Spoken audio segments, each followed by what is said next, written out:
Your Honor, my name is Sandy Morgan, and I am Todd's mother. I'd like, and thank you for the opportunity to let us speak today. I'd like to show the court a couple photos, if I may. This was from Todd's funeral.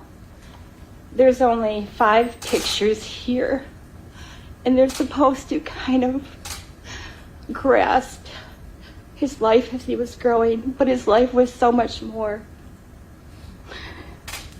This was the Easter before he passed away, when I was at his home with his children. We went to church that day, and he told me, he said, "Mom, I'm broken, and I know only God can fix it, and I want to give my life back to God." That was indeed a special day for a mom who's been praying for him. Anyway, Katie, can you take that? This is Todd and his brother Sean, who he just has no words for his grief. And this is me and my children when they were younger. Todd was about 12 there. And this is when Todd first moved to Ohio when he was about 18, 19 after high school. That was his first apartment. Thanks. This is a shirt that we all had made and gathered at his cemetery to have a service on the anniversary of his death. I'm not wearing it. I will put it on later, but I had to think about Todd in all of this, and I just thought Todd would want his mom to wear something else.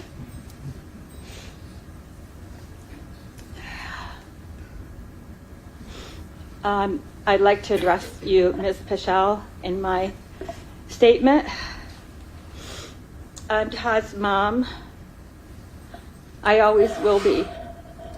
Todd's not here to tell his story. Only God, Todd, and you know the truth of what happened on April 19. All I know, he was brutally murdered by you, and he basically died for nothing.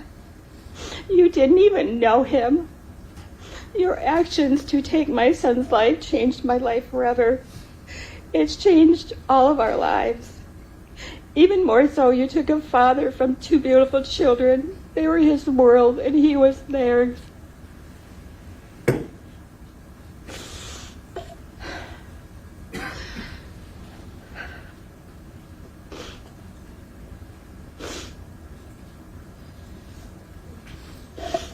On the morning of Monday, April 17, Todd and his children got up for school.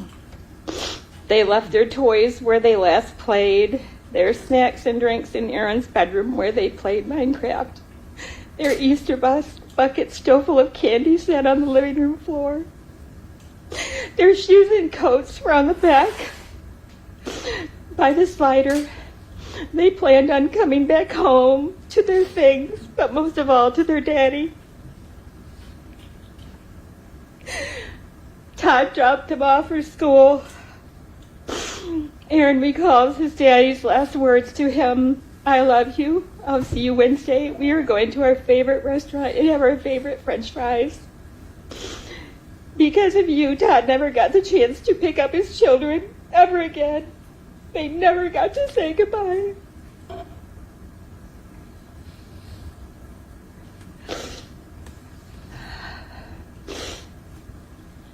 When Todd did not show up to pick up Cece from school, her mother knew something was wrong because Todd would never not show up. She called 911 for a welfare check. Todd was found lying in a pool of blood just a couple feet from the slider, his handprint on the slider indicating he had tried to get out of the house. He lay there for 12 hours before he was found. 30 hours later, I found myself hearing the words that no one should ever have to hear.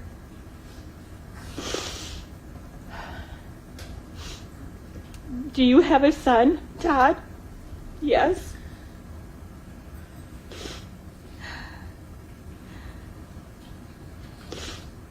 Well, I'm sorry to inform you that he is no longer with us. What? He's passed. My brain, to protect my whole being, went into shock. I went numb. I screamed. From that day forward, my life has changed. I'm sad most of the time. I feel like I'm living a nightmare. I want to tell everyone here, and especially Miss Paschal, about Todd. You knew nothing about him, yet you took his life. I loved him dearly. As a child, Todd was fun and energetic and intelligent and strong-willed. He was an excellent student and an overachiever. He had great ideas, and he was driven even as a young boy. He was adventurous. After graduating from high school, he traveled Europe on his own. Then he went to college, and eventually he graduated with a PhD in business administration.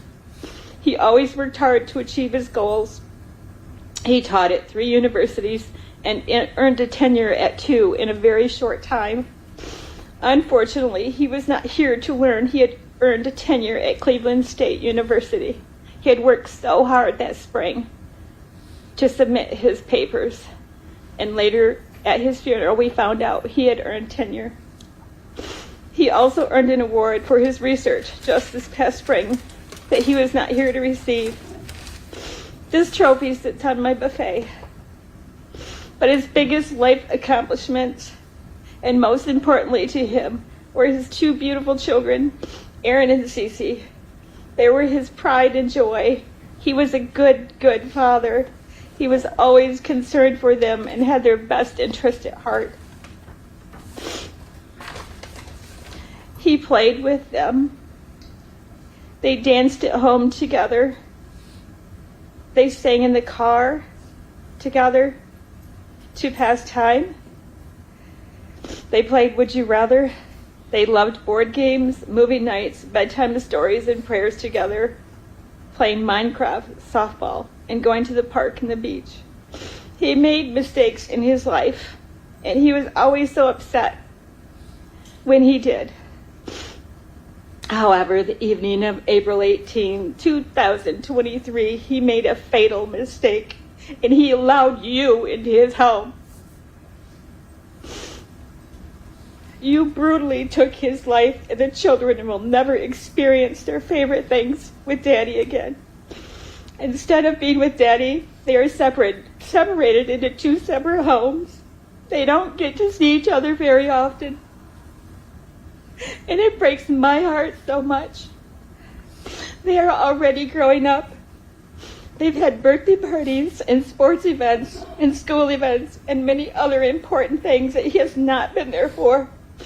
They will graduate from high school, college, and get married someday and have children. Their daddy will be missed for every moment of their life, for everything. The pain I feel for them is unbearable. My grief I cannot even express. I know now, though, what deep grief is, and I also know what God's grace really is. I experience it every day. To top the pain I feel is beyond understanding. There's just a deep, deep hole in my heart. My boy, I missed him so much, and I loved him so much. I miss his visits, his calls, his conversation, and his chuckle. I find myself, it rings in my mind.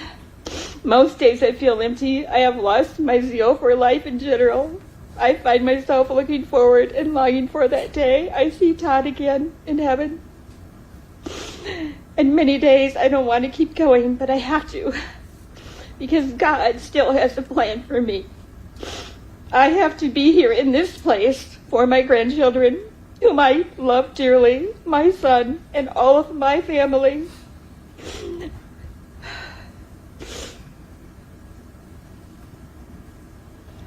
In conclusion,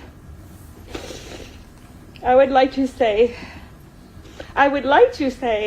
I hope you burn in hell, but I can't, because I'm a Christian.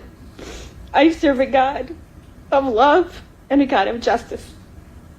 I know that it is not God's will for anyone, not even you. What he wants is that you truly repent for this evil act you have committed. I sincerely hope you will find true forgiveness that only Jesus gives us when we ask. This is the only way you will ever be truly free. Todd's family deserves to know what really happened that day. If you ever find the courage to tell the truth, I would like to hear it from you. His children would like to hear it, I'm sure, someday when they're adults.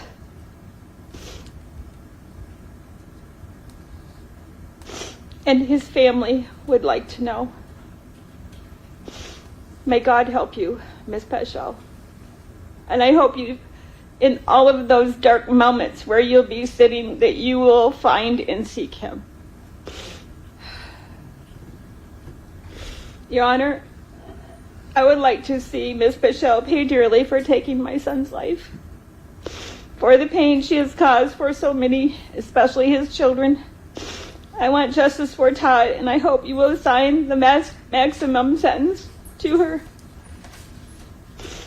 In finality, I want to thank Detective Rock and the entire Hudson Police Department for all the hard work and hours they put into solving this for Todd.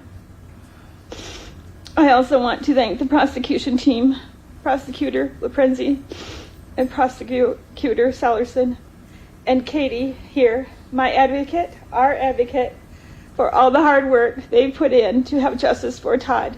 You are all truly amazing and have been a support for our family during this whole time. Thank you. Thank you, Mrs. Morgan.